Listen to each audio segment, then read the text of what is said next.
खुलुमबाय नमस्कार बयनिसिमबो खुलुमनाय जासिहरबाय मानगोनां गाइस भिडिअआ शर्ट जागोन गुसुं जागोन नाथाय जोबोद इम्पर्टेन्ट मोनसे खोथाखौ गोसोखांदों आङो प्रमद बर' बिथाङा थांनाय समाव बिथांखौ मिन्थियाखैमोन दै नाथाय नै दाख्लैसो बिथाङा नमिनेशन होनायाव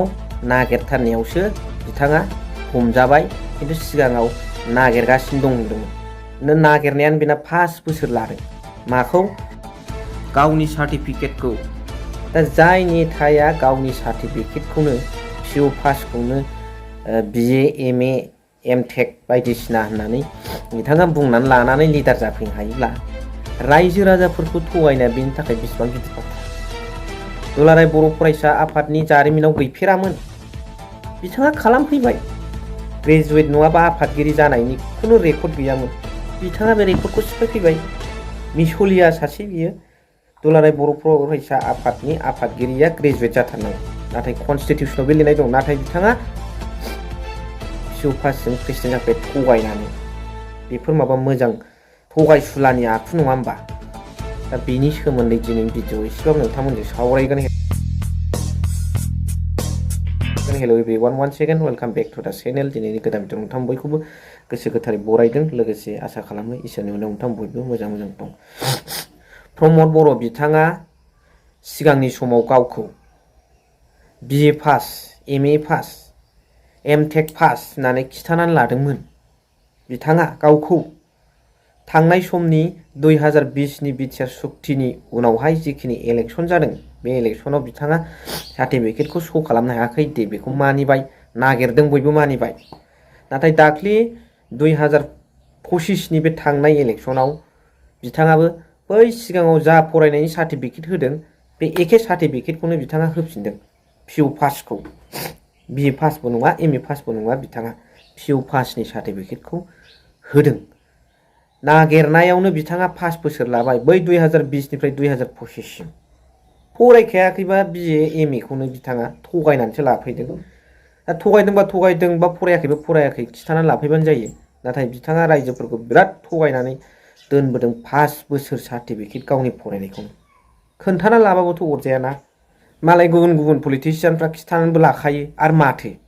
माथो बेखौलाय राजनितिगावलाय आरो माथो गाबागाव टेलेन्ट गाबागाव गुनजोंसो सोलियो नालाय बेनिफ्राय फरायनायखौ एसे लाबाय दा बेखायनो बिथाङा बेबादि रायजोफोरखौ थगायनानै दोननो हायोब्ला गावनि फरायनाय गावनि लिरनायखौनो रायजो राजाफोरखौ थगायनाया बिथांनि थाखाय बिसि गिदिर बाथ्रा साननानै नायलाय रायजोफोर बेथ' थगायबावगौमोन नाथाय दाख्लै बे नमिनेशन होनायाव गथायथारनांगौ बिथाङा हमजाबाय आरो ओरैनोबाबो हमजाबावखागोनखा बिथाङा हा शो खालामैनि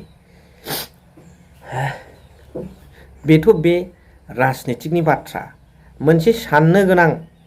आरो दुखुनांथाव बाथ्राया बेनो बर' जारिमिनाव आरो दुलाराय बर' फरायसा आफादनि जारिमिनाव गैफेरा गोदोनिफ्रायनो रेकर्ड गैफेरा पिअ पासआ प्रेसिडेन्ट जानाय रेकर्ड गैफेरामोन नाथाय बिथाङा रेकर्ड सिफायफैबाय हिस्ट्रि खालामबाय कनस्टिटिउसनखौ ब्रेक खालामबाय दिनै बिथाङा